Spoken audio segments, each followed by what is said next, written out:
Hello mga kalabs! Kumusta po kayo? Nung Sabado nga po ng hapon ay pumunta nga po kami ng Tuwaw. Graduation din po kasi dyan ng pinsan ko pong si James. At eto, nakarating na po kami dito sa may Vuntun Bridge. May bagong daan na po pala mga kalabs na patapos na sa mga madadaanan namin papuntang Tuwaw. Pero dito pa rin po sanay si Papa na dumaan, kaya dito pa rin po kami dumaan. At sa susunod, doon naman daw po kami sa bago dadaan. Pagkatapos po ng mahabang oras ay nakarating na rin po kami dito sa Piat. At nakarating na rin po pala kami dito sa may tulay. Eto nga pong tulay na to ay hindi nga po pwedeng magkasalubong yung mga sasakyan. Maliit lang po kasi itong tulay na to. At kailangan mo nga po munang palampasin yung mga unang dumaan bago ka nga po makadaan. Tulad nga po nito mga kalabs, hindi nga po muna kami makalusot dahil marami nga pong mga dumadaan na sasakyan. Kailangan palampasin po muna namin sila bago po kami tumuloy. Konting sasakyan na lang naman po yung dadaan para nga po makatawid na kami dito. Pero kung wala naman po yung kulong sa harapan namin, ay makakadaan po kami dahil nakamotor lang naman po kami Ayan nga at panghuling sasakyan na nga po yung dadaan dito. At kami naman na po yung makakadaan. Paglampas nga po namin sa tulay mga kalabs ay andito na nga din po kami sa Tuwaw. Medyo konting biyahe pa nga at mararating na nga din po namin ang Barangay Mungo. 2 oras nga po pala yung biyahe namin mga kalabs. Pero kung mabilis naman po yung motor mo, siguro ay 1.5 oras. Ayan nga po yung Barangay Mungo at kakaliwa na nga po kami dito. Ayan nga at nakikita na nga din po namin eto pong mga pinsan ko na naglalaro na po ng basketball dito po sa bakuran nila.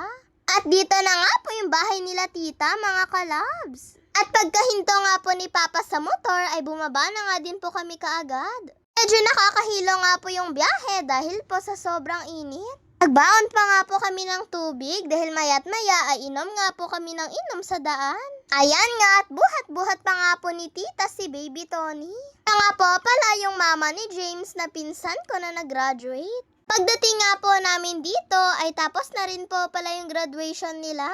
Maya-maya ay dumating na nga din po sila Ate Rica at Tito. Halos magkasunod nga lang po kami mga kalabs. Hindi nga po namin alam na sumusunod nga lang po sila sa likuran namin. Pero hindi naman daw po nila kami nakita. Ang alam po kasi namin ay gabi pa nga po sila makakarating. Pumasok nga po muna ako dito sa loob ng bahay nila at pagkakita ko nga po dito sa piano ay sinubukan ko nga po. Kailangan mo po pala itong isaksak sa kuryente.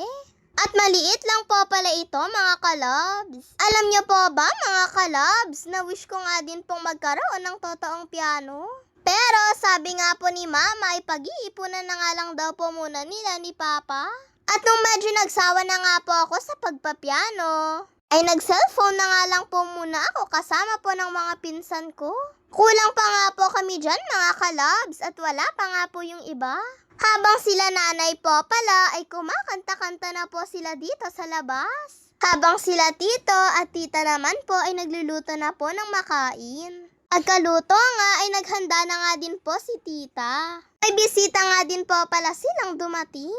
Nung nakahanda na, ay tinawag na nga din po sila ni tita para nga po kumain na.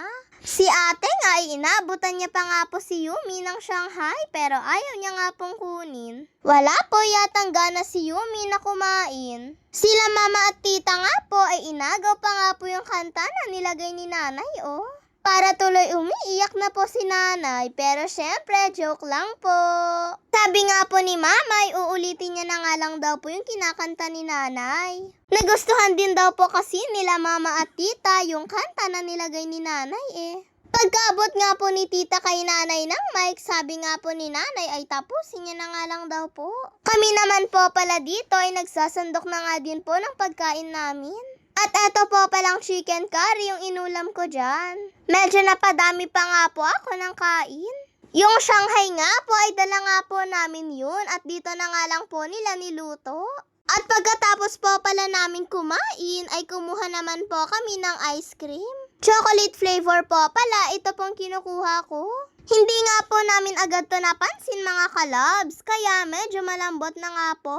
Pero okay lang dahil kahit papaano po ay makakatikim po kami ng ice cream. Eto nga at naghahati na nga po kami ng pinsan ko sa natira. Simot na simot pa nga po namin yan mga kalabs dahil parang nabitin pa nga po kami. Yun lang po mga kalabs. God bless to all. Bye-bye po.